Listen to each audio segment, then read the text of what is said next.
Granite Notch Pass had been erased from the earth. Snow drove sideways through the absolute darkness, propelled by wind that slammed into the Bitterroot Mountains hard enough to snap century-old pines in half. The temperature was 25 degrees below zero. Out here, in the teeth of the White Hammer, exposure didn't kill slowly. It stopped the human heart in 40 minutes. Yet, beneath the colossal roots of an uprooted Douglas fir, a man was not freezing. His name was Kellan Voss. He lay trapped in a space so suffocatingly small he couldn't roll onto his shoulders.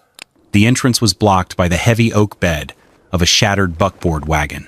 Every crack, every jagged seam between the dead wood and the granite earth had been frantically packed with frozen mud, pine needles, and torn canvas.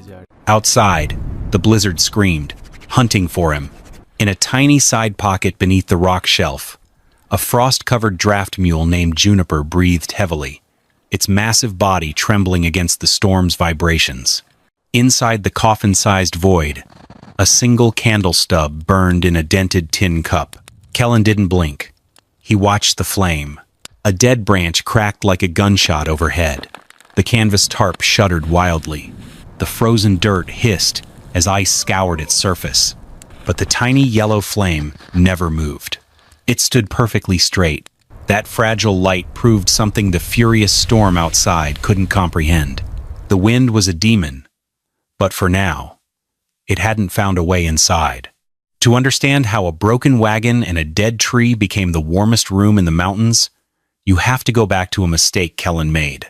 2 days earlier, the world had looked very different. Morning light rested quietly across the small valley where Kellan lived with Mara and their young son Caleb. The place was nothing special by frontier standards. A narrow field stretched behind the cabin. A shallow well stood beside the barn. A low fence marked the property line. Smoke drifted from the stovepipe while Mara worked near the kitchen table. The land was modest. It was also everything they had. That same morning, Silas Greer arrived carrying a folded document. The warehouse owner said very little. He simply laid the paper on the table and reminded Kellan that the debt would come due before the deep winter settled across the valley. One payment remained. Miss it, and the land would no longer belong to the Voss family. After Silas left, the paper disappeared into Kellan's coat pocket. By noon, he had accepted a freight contract bound for a mining camp beyond Granite Notch Pass. Most teamsters had already stopped taking mountain deliveries for the season. November roads carried too much risk. The pay, however, was enough to clear the debt. Caleb stood near the barn door as Kellan checked the wagon. "Will you be back before the snow covers the fence?" the boy asked. Kellan glanced toward the distant mountains. "Before the deep snow," he replied. Mara spent most of the afternoon beside the wagon. A needle moved steadily through torn canvas, while scraps of old cloth disappeared into worn places that had seen too many roads. The cover looked tired, but it would serve a little longer. Nearby, Kellan checked every piece of equipment he owned. Axle, wheel hub, lantern, rope, blanket, Dutch oven, tool roll. Nothing was new. Everything still worked. Caleb appeared carrying a short strip of leather. "If the wagon breaks," he said, offering it to his father, "you can use this." Kellan accepted it without a smile and slipped it into an inside pocket. Mara glanced toward the patched canvas. "Will that hold another storm?" His eyes lingered on the wagon for a moment. "It only has to hold one more trip." The following morning, the wagon rolled into the freight yard below town. Amos Rusk, a former freight boss who had spent decades moving cargo through mountain country, circled it slowly. His expression grew darker with each step. The front axle had already been repaired more than once. The left rear wheel carried a slight wobble. The canvas cover looked thin. Only one mule stood in the traces. Amos stopped beside the wagon. Granite Notch in late November isn't a road for a single mule. Kellan adjusted a cargo strap. "It's the road I have." Amos rested a hand on the sideboard. "That wagon's asking for trouble." The older man was not trying to win an argument. He was stating a fact. A few yards away, Lige Morrow, a young freight teamster hoping to earn his own mountain routes one day, watched with the curiosity of youth. The wagon looked old even by frontier standards. Near the warehouse door, Silas Greer listened without interruption. Then he spoke. "A man can lose land by staying home, too." Silence settled over the yard. Kellan picked up the freight manifest, signed his name, and handed the paper back. The risk had already been measured. Now it was time to leave. The freight yard disappeared behind him before noon. Ahead waited Granite Notch Pass. At first, the weather seemed harsh but manageable. By early afternoon, however, something strange happened. It wasn't the arrival of a storm. It was the sudden, suffocating cessation of everything. The wind died. The pines stopped swaying. The loose snow on the frozen ground lay dead still. The silence grew so thick it made his ears ring. Kellan's head snapped up, cold sweat trickling down his spine. Anyone who had lived long enough in the bitter roots knew exactly what this dead calm meant. The barometric pressure was plummeting. The mountain was sucking all the air into its lungs, preparing for a devastating blow, a phenomenon the mountain men called the White Hammer. He looked toward the northwest. A wall of solid cloud, the color of bruised blood and cold iron, was rolling in. He estimated less than 2 hours before Granite Notch disappeared inside a whiteout. Kellan knew his death clock was ticking. If he didn't find absolute shelter before the first blast hit the pass, the blood in his veins would freeze solid before nightfall. "Get up! Move! Juniper!" Kellan shouted, snapping the reins. They had to clear this exposed stretch of the pass immediately. The wagon accelerated dangerously over the slick, frozen road. The first disaster arrived minutes later. In his desperate rush against time, the wagon's right front wheel slid across a rock hidden beneath a patch of invisible black ice. The entire weight of the iron-heavy load shifted and slammed down on a single point. Crack! The sound of splitting oak echoed like a cannon shot. The front axle snapped clean in half. The wagon dropped violently to one side. Cargo slammed against the sideboards. Juniper panicked. The mule lunged forward with enough force to tear loose half the harness. Kellan ran. Snow slipped beneath his boots. He nearly fell. A second later, both arms wrapped around the animal's neck. The mule fought him, then trembled, then fought again. Kellan kept talking quietly until the panic began to fade. "Easy. I'm right here," he panted, forcing his own heart rate down to project calm to the animal, even as his own panic spiked. A few seconds of struggle felt like a century. Finally, Juniper stopped thrashing, its chest heaving. Kellan turned his bloodshot eyes toward the crippled wagon, then up at the incoming black wall of clouds. The axle was shattered. A repair would take half a day. His escape route was cut off. The mountain had officially sprung its trap. He was completely stranded on a deadly pass. He had less than 90 minutes. The thought hammered at Kellan's temples. Panic began clawing at the edges of his sanity. Abandoning the cargo, he scrambled up a granite outcrop, his eyes frantically scanning the barren slope. No cabin, no smoke, no rock shelter, nothing. The pass offered no mercy. Then he spotted something unusual. About 70 yards away, a massive ponderosa pine lay across a granite shelf. The tree had been dead for months. Most men would have ignored it. Kellan didn't. The space beneath the trunk carried almost no snow. That detail stopped him. Wind had swept across the entire slope all day. Yet, somehow the area under the tree remained mostly clear. Kellan narrowed his eyes. The storm had already revealed something important. The air moved over the pine, not through it. For the first time since the axle broke, Kellan saw a possible way to survive the night. The fallen pine demanded a closer look. Kellan charged down the slope, his boots punching through the crust of snow. When he reached the massive trunk, he dropped to his knees and scrambled into the dark space beneath it. He quickly measured the dimensions with his eyes and hands. The cavity was roughly 11 feet long and just under 3 feet high.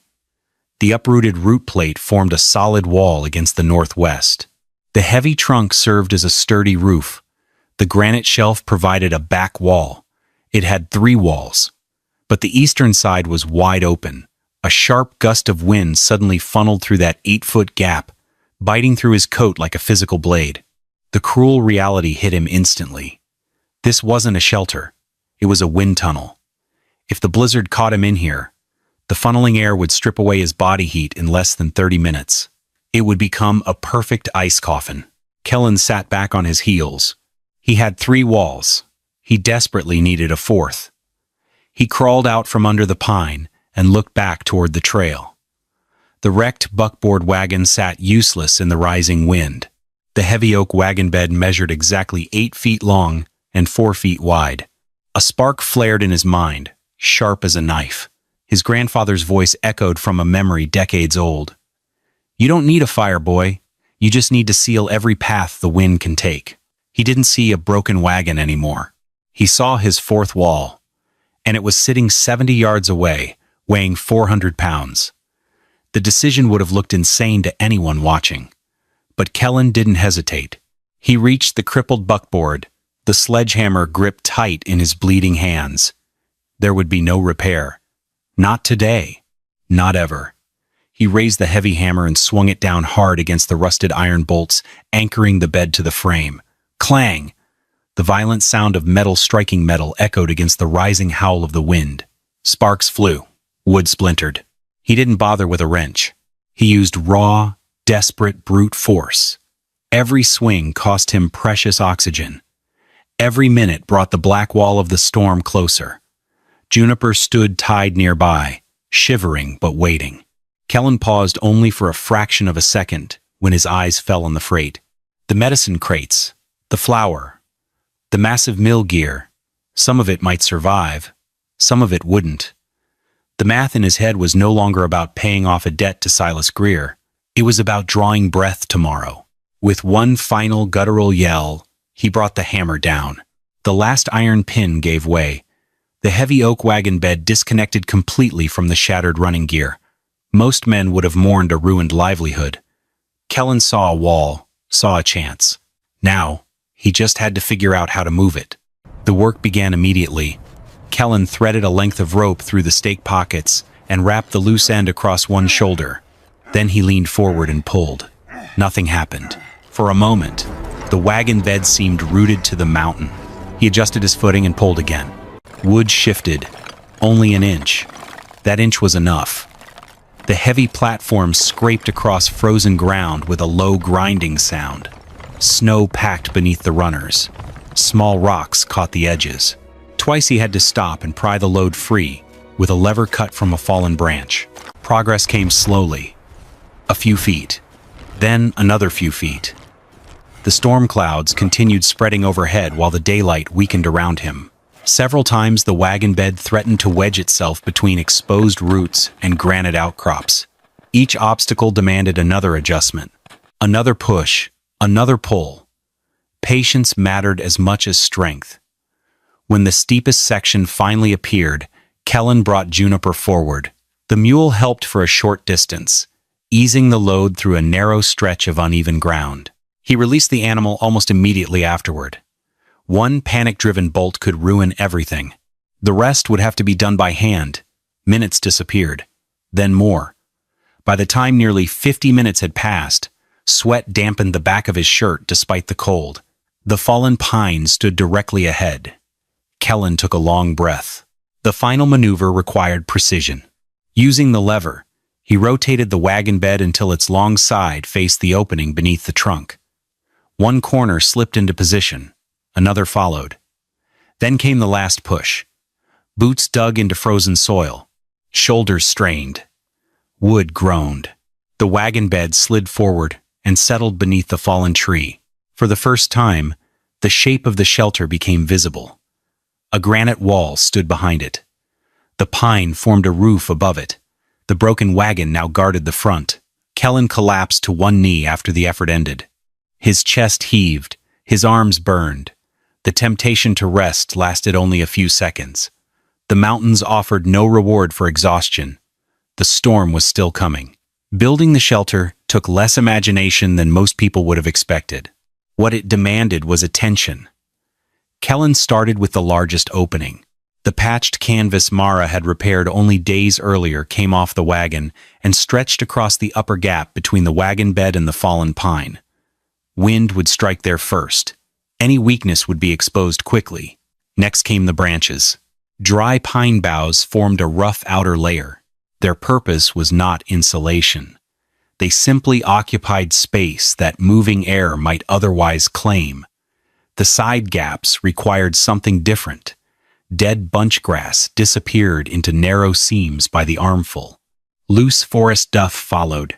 Frozen dirt packed against the lower edges where the wagon met the ground. Every handful reduced another pathway. The work continued without pause. Torn sections of saddle blanket filled places where the canvas no longer reached.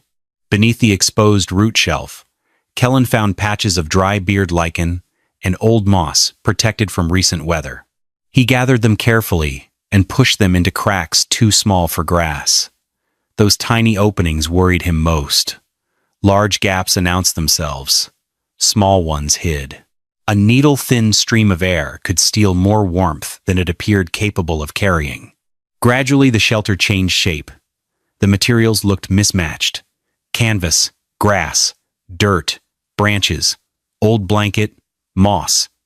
None of them were impressive alone. Together, they forced the wind to work harder. At one corner of the wagon bed, Kellan stopped and reached into his coat.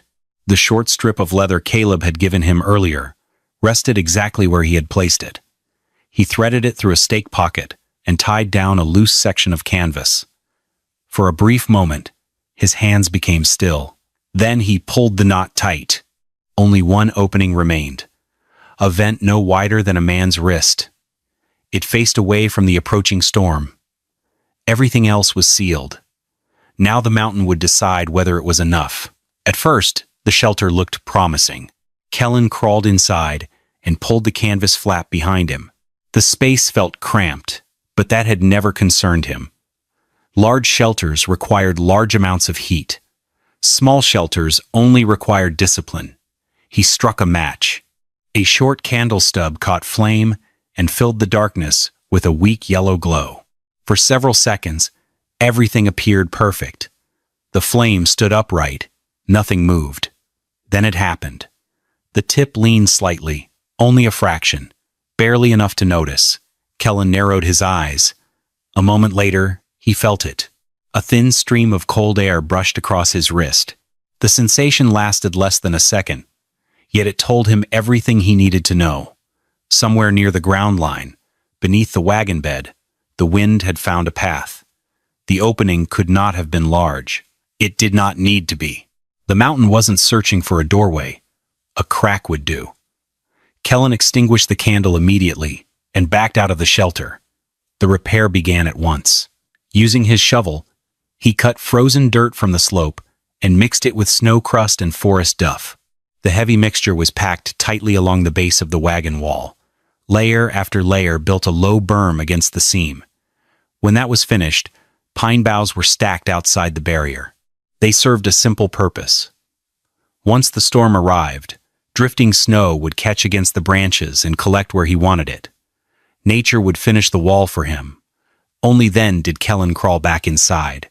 The candle flared to life once more. This time the flame remained steady. Watching that tiny light, he understood something that chilled him more than the wind. Had he gone to sleep without finding that leak, Mara would have become a widow before sunrise. The shelter could keep a man alive.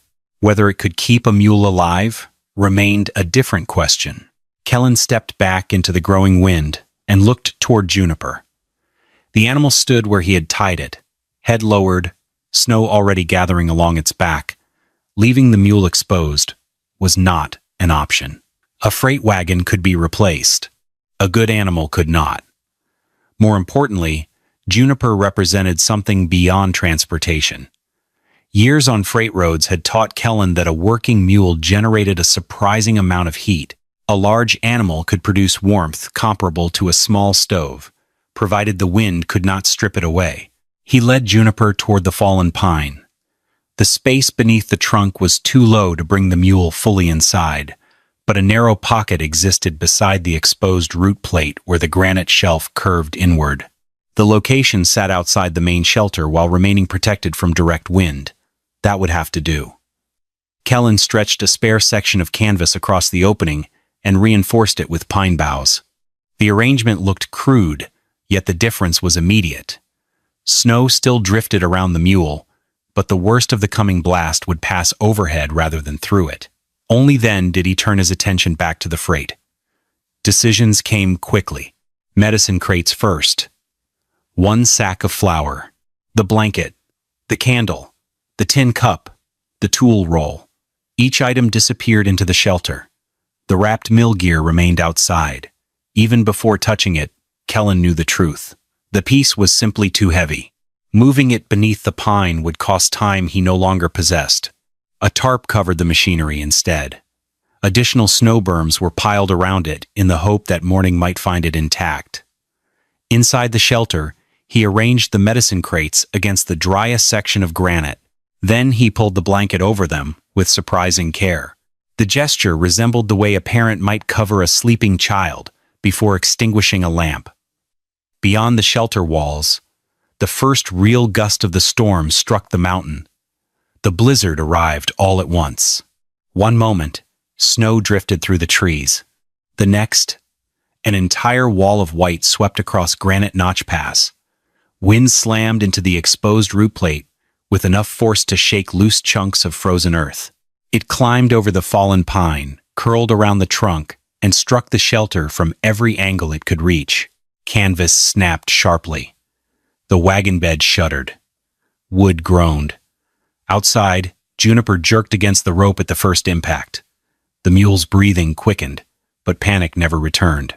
The small windbreak around the side pocket held, for now. Inside the shelter, darkness settled quickly after Kellan extinguished the candle. There would be no fire, no lantern. Every bit of warmth mattered. He lay on one side with his back against the wagon wall and his shoulder pressed near the granite shelf. The space felt impossibly small, yet that smallness was part of its strength. Hours seemed to compress into sound. A whistle near one seam, a dull thump against the canvas, the scrape of drifting snow. Each noise carried information. Each one revealed where the storm was probing.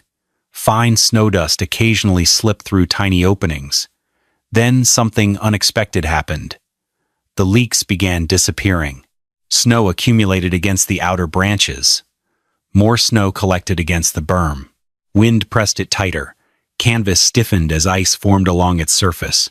Grass compressed. Dirt hardened. The storm continued its assault, but the shelter grew stronger beneath it. Then a sharp crack echoed overhead. The fallen pine shifted slightly. Kellan froze. One hand settled on the sideboard beside him. He listened. The mountain held its breath. So did he. Several long seconds passed before the tree settled again. The shelter remained intact. For another hour, at least, the judgment would continue. The first hour tested him more than any part of the journey. Exhaustion settled into his muscles the moment the hard labor stopped. Every movement inside the shelter required effort. The space was so narrow that stretching his legs fully was impossible.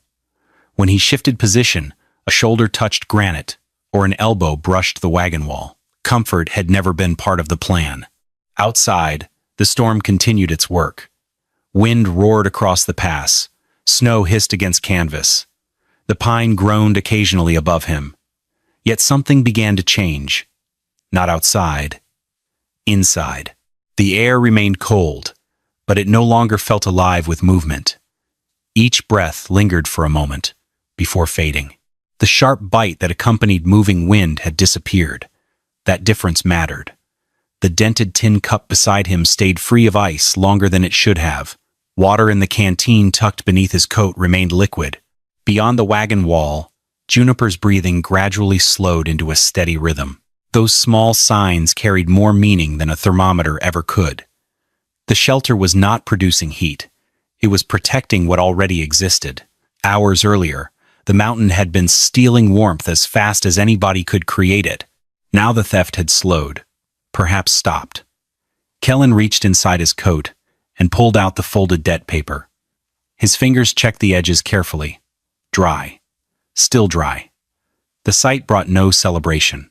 That paper represented a cabin in the valley, a woman who had repaired a worn canvas cover, a boy who believed a strip of leather could fix anything. The storm still surrounded him. The danger had not vanished. What the shelter provided was something more valuable: time. And time was usually the first thing a blizzard took away. Sometime during the night, the storm changed its voice. The constant roar faded first. Hours later, even the sharp impacts against the shelter became less frequent. What remained was a distant moan moving across the higher ridges, as though the mountains were exhaling after a long struggle. A faint gray glow filtered through the frozen canvas. Morning. Kellan remained still for a few moments, listening. Nothing struck the wagon wall. Nothing rattled the pine above him. The judgment had ended. Using the handle of his hatchet, he chipped away at the packed snow sealing the entrance. Ice cracked loose in chunks. His boot heel broke through the remaining crust until enough space opened to crawl outside. The sight waiting beyond the shelter stopped him. Snow covered everything. The trail had vanished. The familiar shape of the pass no longer existed. Only white remained. The drift surrounding the fallen pine stood nearly chest-high in places. Much of the shelter had been buried beneath the very snow Kellan had hoped to capture. Farther downslope, the wagon's running gear protruded from a mound of drifted snow. One wheel remained visible. The rest had nearly disappeared. The wrapped mill gear still sat beneath its tarp, frozen, untouched. A movement near the root shelf drew his attention.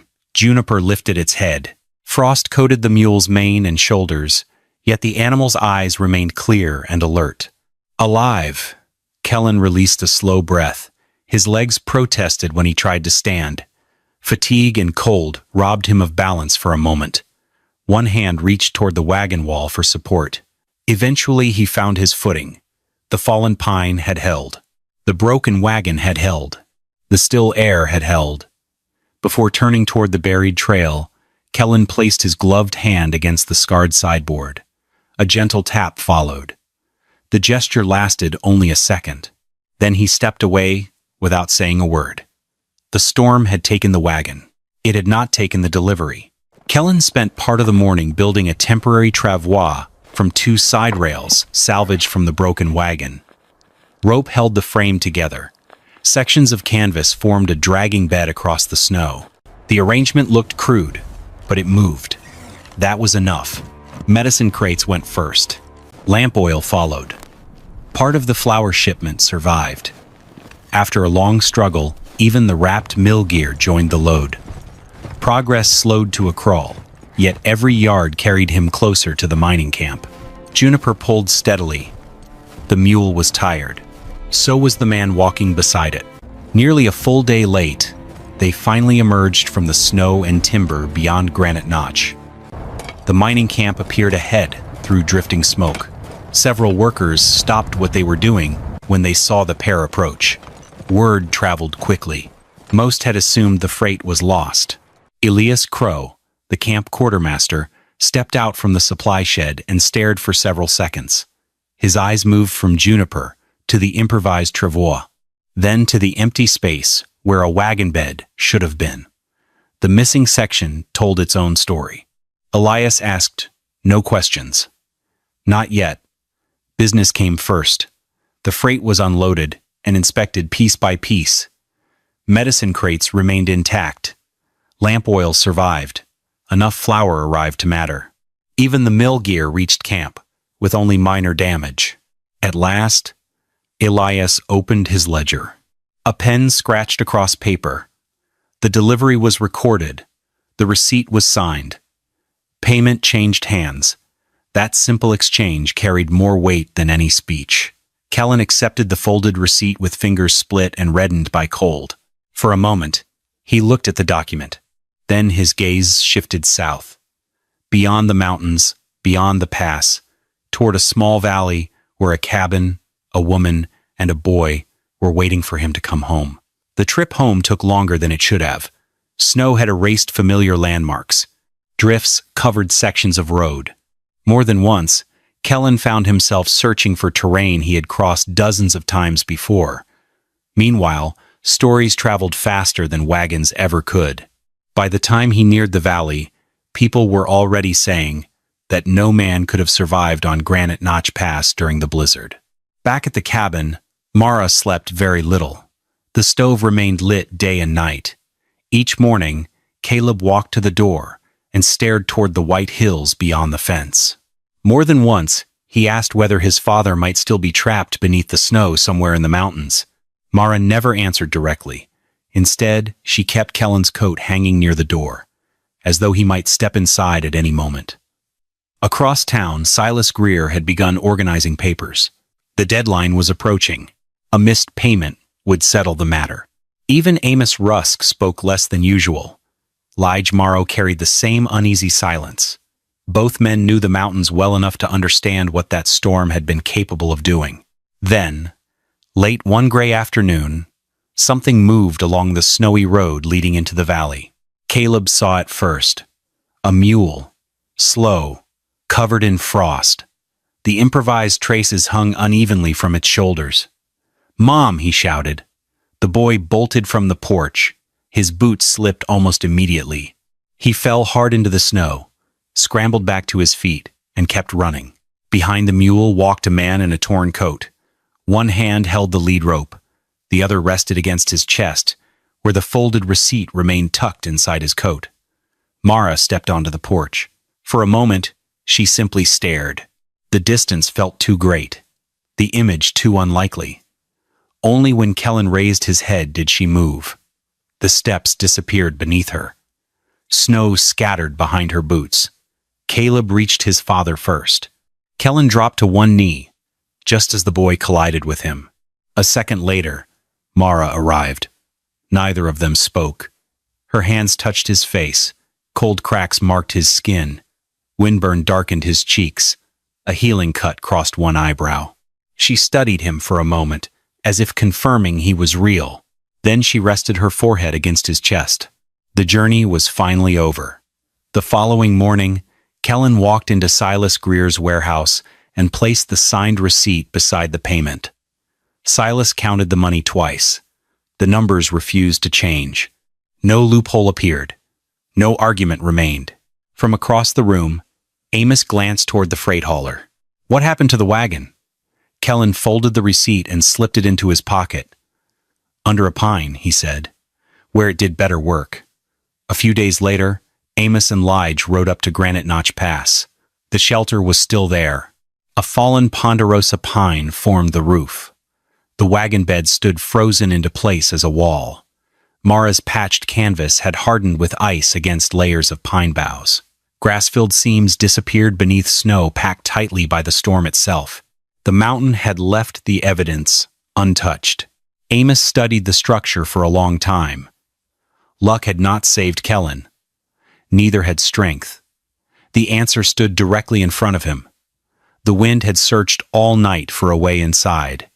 It never found one. The storm buried the road. It did not bury the man.